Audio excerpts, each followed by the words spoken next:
இயேசு கிறிஸ்துவின் நாமத்தினாலே உங்களை வாழ்த்துகிறேன். இன்றைக்கு ஒரு புதிய வேத பகுதியோடு நான் உங்களை சந்திக்கிறேன். 1 கொரிந்தியர் 3ஆம் அதிகாரம் 1-4 வசனங்களை வாசிக்கும் போது அப்போஸ்தலனாகிய பவுல் கொரிந்து சபையை பார்த்து, உங்களை நான் குழந்தைகள் என்று நான் நினைத்து நான் பேச வேண்டியதா இருக்கிறது என்று சொல்கிறார். இன்னும் அவர்கள் ஆவிக்குரியவர்களாக இல்லாமல் குழந்தைகளாகவே இருந்தார்கள். பவுல் அப்படித்தான் அந்த சபையாரை பார்த்தார். அவர்களிடத்துல கண்டுகொண்ட காரியங்களை நாம் பார்க்கிறோம். அவர்கள் மாம்சத்துக்குரியவர்களாக இருந்தார்கள். அது மாத்திரமல்ல, பலன் இல்லாதவர்களாக இருந்தார்கள். மனுஷ மார்க்கமாய் நடந்தார்கள்.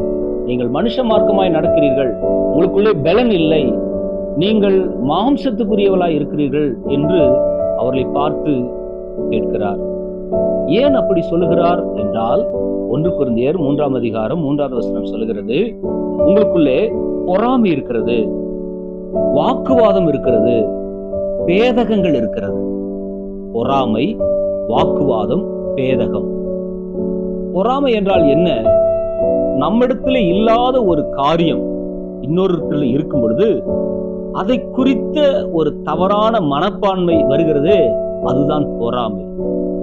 உதாரணமாக, மற்றவர்களிடத்தில் இருக்கிற கல்வி நம்மிடத்தில் இல்லையே, மற்றவரிடத்தில் இருக்கிற அறிவு நம்மிடத்தில் இல்லையே, மற்றவரிடத்தில் இருக்கிற செழிப்பு நம்மிடத்தில் இல்லையே, மற்றவரிடத்துல இருக்கிற வளர்ச்சி நம்மிடத்தில் இல்லையே என்கிற காரியத்தை குறித்த ஒரு தவறான மனப்பான்மை பொறாமை. இன்றைக்கு சபைகளிலே பொறாமை என்பது இல்லாமல் இருப்பதற்காக நீங்கள் ஜெபிக்க வேண்டும். அதற்குத்தான் இந்த காணொளி. சபைகளிலே பொறாமையை தேவன் ஒழிக்க வேண்டும். இரண்டாவதாக, வாக்குவாதங்கள். வாக்குவாதங்கள், சபைகளுக்குள்ளே வாக்குவாதங்கள். வாக்குவாதங்களிலே 2 வாக்குவாதம் இருக்கிறது. ஒன்று ஆரோக்கியமான வாக்குவாதங்கள், இன்னொன்று முறையற்ற வாக்குவாதங்கள். ஆரோக்கியமான வாக்குவாதங்களை வைக்கும் பொழுது கருத்துக்களை நாம் பரிமாறுகிறோம். ஒருவருக்கொருவர் கருத்துக்களை காதிலே கேட்டு அந்த கருத்துக்களை நாம் அலசி ஆராய்ந்து பல புதிய தீர்மானங்களை எடுக்கிறோம். நல்ல விளைவுகளை அது உருவாக்குகிறது. ஆனால் முறையற்ற வாக்குவாதங்கள், வீணான சத்தங்கள், பொறாமை நிறைந்த வாதங்கள், தன்னுடைய கருத்துதான் சரி என்கிற அந்த வாதம், இப்படிப்பட்ட வாக்குவாதங்கள் ஒருவருக்கொருவர் முரண்பாடுகளை கொடுத்து, கஷ்டங்களை கொடுத்து, வருத்தங்களை கொடுத்து, பிரிவுகளை கொடுத்து மாறுகிறது.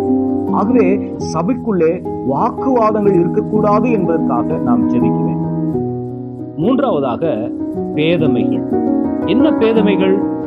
நான் பெரியவன், நீ சிறியவன், நான் பணக்காரன், நீ ஏழை, நான் உயர்ந்த ஜாதி, நீ தாழ்ந்த ஜாதி, நான் படித்தவன், நீ முட்டாள், நான் பலவிதமான வேலைகளில் இருக்கிறேன், நீ வேலை இல்லாமல் இருக்கிறீர்கள், நான் அழகுள்ளவளாக இருக்கிறேன், நீ அழகுள்ள என்று சொல்லி ஒருவருக்கொருவர் வேதமைகளாக இருப்பது சபைகளுக்குள்ளே இருப்பதாக பவுல் பார்க்கிறார்.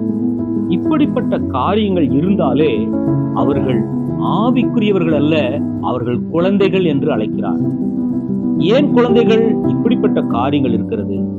மனுஷ மார்க்கமாய் நடக்கிறார்கள், மாம்சத்துக்கேற்றபடி நடக்கிறார்கள், பலன் இல்லாதவர்களாய் இருக்கிறார்கள். ஆகவே இன்றைக்கு சபை பலனுள்ளவர்களாக மாறவும் ஆவிக்குரிய முதிர்ச்சி அடையவும் நீங்கள் இந்த காணொளியை வைத்து நீங்கள் ஜெபியுங்கள். உங்கள் சபை வளரட்டும், உங்கள் சபை ஆவிக்குரிய சபையாக மாறட்டும். ஆண்டவர் தாமே இந்த சத்தியங்களை வைத்து உங்களை ஆசீர்வதிப்பாராக. God bless you.